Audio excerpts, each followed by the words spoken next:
back to another video. So today I have a really interesting topic to discuss with you all. What would the Dragonets of Destiny be like if there was no prophecy? If Morrowseer never came up with his brilliant scheme, where would the dragons we know and love have ended up? Obviously, there's no canon answer to this question, so I'll just be diving into things for fun and discussing some potential futures for the DoDs in an alternate reality. This was suggested by Error, and I just love the idea. But before I begin, a huge shout out to my patrons. Darkler95, Thistle, Noopto, Pyronuke, Avril, Pancake, Escarada, and Adequin. Thank you all so much for supporting me. Links to social medias are in the description down below. Anyways, without further ado, let's get into the video.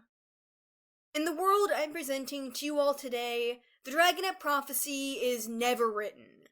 However, the War of Seeming Secession still rages on, which impacts these dragons and their home.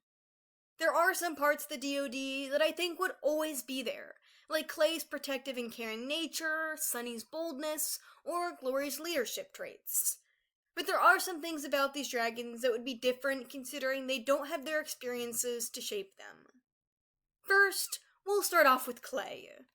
With no guardians trying to buy his egg from Cattail, Clay would hatch with the rest of his siblings in the traditional Mudwing way. He'd still come from a blood-red egg, giving him his fireproof scales.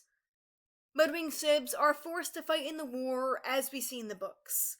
Because of this, Clay, Umber, Sora, Reed, Pheasant, Marsh, and Crane will all grow up together, with their fireproof brother as the big wings he was meant to be. This would alleviate pressure from Reed, who had to take over for that job in the books due to Clay's absence.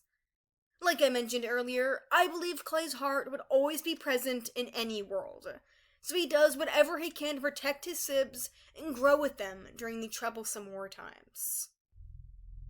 With him there to help during the many battles the brothers and sisters would face as a troop, I think there's a good chance that Crane would have actually survived. She would not have met her end at Icicle's claws, causing Sora to never have that resentment toward the Icewing Princess.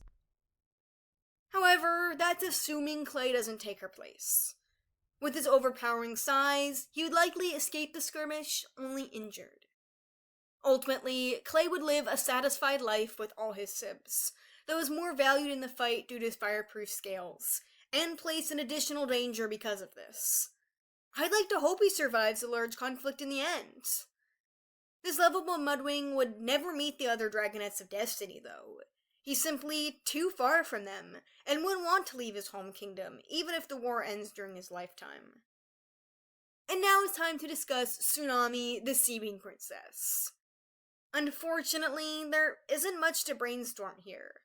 With Webs not needing to steal Tsunami's egg from the royal hatchery for the prophecy, she would have been killed by Orca's statue before she could hatch.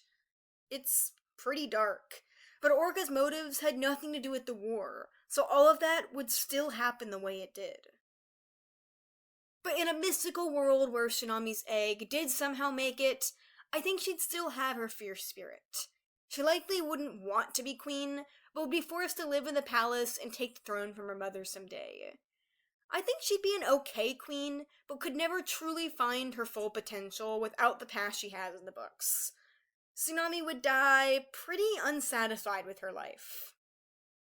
Next up is Glory, Queen of the Rainwings. This time, she wasn't stolen from the rainforest without any dragon realizing. She would grow up around others like her, and the exposure to sun would have a very positive effect on her well-being. I think Glory would be a little more laid back than she was as a Dragonet of Destiny, an eventual monarch. However, she'd feel destined for more, and try to sign on to become a queen on rotation. Glory would still be a good leader, but would end things off a little unsatisfied. The changes she would make were never to the degree she wished they were. While Glory grew up very loved, she saw the tribe's faults as a whole. There's still a chance she would have uncovered the Nightwing's grand plan of kidnapping dragons, if they would even go down that route in the first place. However, Glory wouldn't have the impact of the other DoDs to shape her, leading to some differences. And next we're on Starflight, who would have a very different existence if not for the prophecy.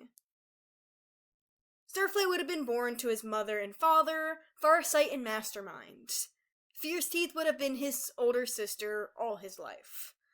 Before her death, Farsight would spend time with her two Dragonets and care for them gently. But Starflight's love of knowledge tethered him to his father, who took him into his lab from the time Starflight had first hatched. I feel as though Starflight would have been roped into Mastermind's experiments, even some of the darker ones.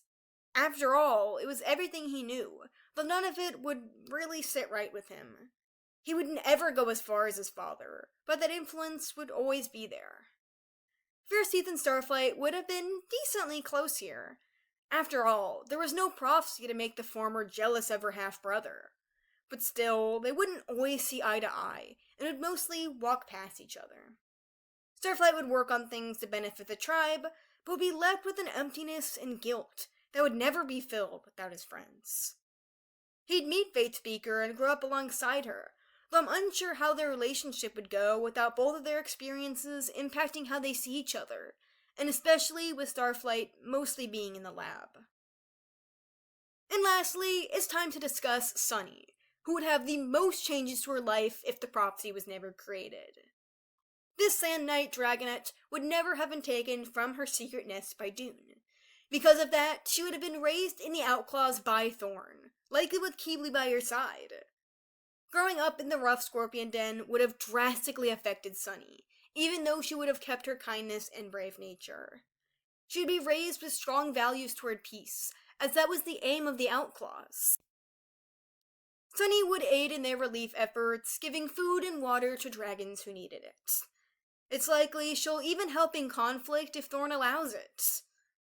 Stonemover would still be out of the picture for her life, as the Nightwings would have some kind of plan to use his magic to help themselves, and Blister, in a way, even though they didn't have a fake prophecy to trick dragons with. Dune would still be by Thorn and Sunny's side, with the Talons of Peace probably never having come into existence without the hope or instructions of a prophecy to guide them. If they were formed, they wouldn't have the numbers they ended up collecting, and would be pretty much useless, so it's safe to assume Dune would not have joined their ranks, but rather stuck by his friends. Sunny, saddened by all the things she's seen in the kingdom, wants the war to end, just like her mom does. And honestly, I think it's entirely possible for her to help end this fight, even without the other DoDs. Though she benefits from her time and relationships with them, we still see Sunny willing to do anything to stop the fighting, even after she finds out, spoilers, the dark secret, that the prophecy isn't real. She doesn't even need it as a motivator, because she sees the goodness of dragons. Sunny would have one of the brightest futures in this alternate reality, and I'm sure she'd go to any length to try to stop the war with the help she finds along the way. She can spark a new hope, just like she did on her own in the Brightest Nights. With no Dragonets of Destiny, Jade Mountain Academy's never formed. This will affect other characters too, but that's a story for another day. And as you can see with all this, the connections our favorite dragons form are very important to their lives. And I just know they'll always love each other because of it. These are just my own interpretations for the lives of the DoDs without the prophecy. I think this is such a cool idea to think about, and I'd love if Tui voices her own thoughts someday. And that's pretty much it for this video. What do you think would happen in this scenario? Let me know down below. Thank you all so much for watching, and I'll see you in the next video. Bye.